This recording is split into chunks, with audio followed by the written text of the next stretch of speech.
दोस्तों, आज मैं आपको सुनाऊंगा महाभारत काल के एक योद्धा अश्वत्थामा की कहानी, जो कहा जाता है कि आज भी जीवित हैं।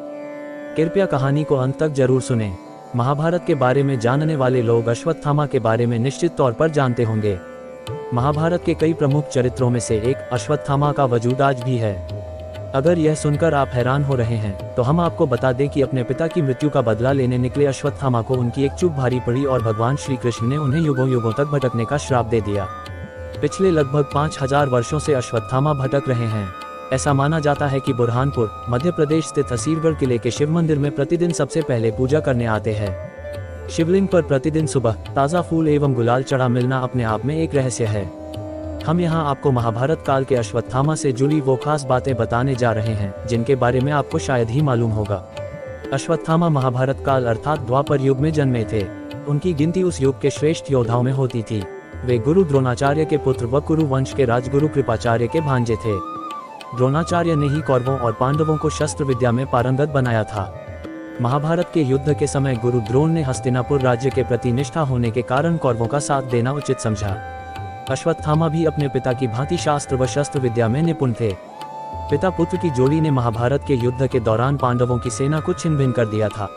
पांडव सेना को हतोत्साहित देख श्री कृष्ण ने द्रोणाचार्य का वध करने के लिए युधिष्ठिर से कूटनीति का सहारा लेने को कहा। इस योजना के तहत युद्धभूमि में यह बात फैला दी गई कि अश्वत्थामा मारा गया है। जब द्रोणाचार्य ने धर्मराज युधिष्ठिर से अश्वत्थामा की मृत्यु की सत्यता जाननी चाहिए, तो युधिष्ठिर ने जवाब दिया कि अश्वत्थामा हतो नरो वा कुंजरो वा, अश्वत्थामा मारा गया है, लेकिन मुझे पता नहीं कि वह नर था या हाथी। ये सुन गुरु द्रोण पुत्र मोह में शस्त्र त्याग कर किंकर्तव्य विमूढ़ युद्धभूमि में बैठ गए और उसी अवसर का लाभ उठाकर पांचाल नरेश द्रुपद के पुत्र धृष्टद्युम्न ने उनका वध कर दिया। पिता की मृत्यु ने अश्वत्थामा को विचलित कर दिया। महाभारत युद्ध के पश्चात जब अश्वत्थामा ने पिता की मृत्यु का प्रतिशोध लेने के लिए पांडव पुत्रों का वध कर दिया तथा पांडव वंश के समूल नाश के लिए उत्तरा के गर्भ में पल रहे अभिमन्यु पुत्र परीक्षित को मारने के लिए ब्रह्मास्त्र चलाया, तब भगवान श्री कृष्ण ने परीक्षित की रक्षा कर दंड स्वरूप अश्वत्थामा के माथे पर लगी मणि निकालकर उन्हें तेजहीन कर दिया और युगों युगों तक भटकते रहने का श्राप दिया था। कहा जाता है कि असीरगढ़ के अलावा मध्य प्रदेश के ही जबलपुर शहर के गौरीघाट नर्मदा नदी के किनारे भी अश्वत्थामा भटकते रहते हैं।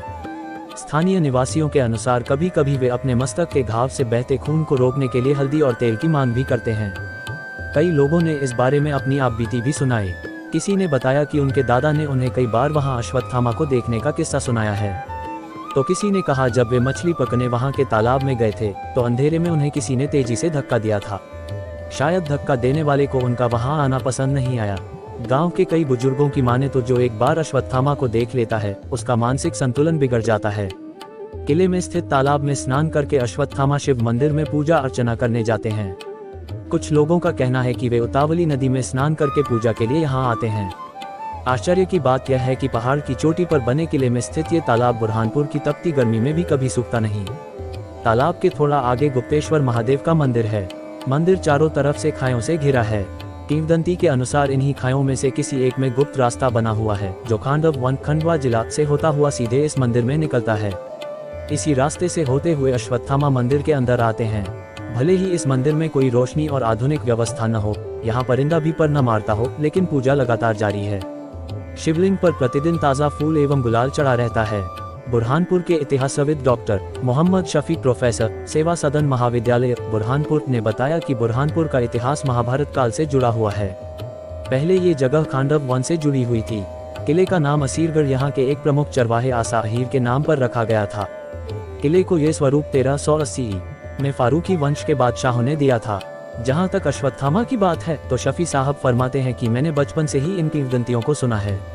मानो तो ये सच है, न मानो तो झूठ। महाभारत के प्रमुख पात्रों में से एक अश्वत्थामा थे। ये कौरवों व पांडवों के गुरु द्रोणाचार्य के पुत्र थे। हनुमान जी आदि 8 अमर लोगों में अश्वत्थामा का नाम भी आता है।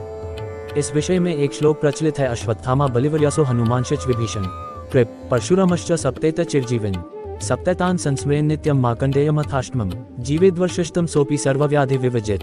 दोस्तों, आपको अश्वत्थामा की यह कहानी अगर अच्छी लगी हो तो लाइक शेयर कमेंट जरूर करें। इसी तरह की और धार्मिक कहानियों के लिए अभी सब्सक्राइब करें लिव फनी एंटरटेनमेंट। धन्यवाद।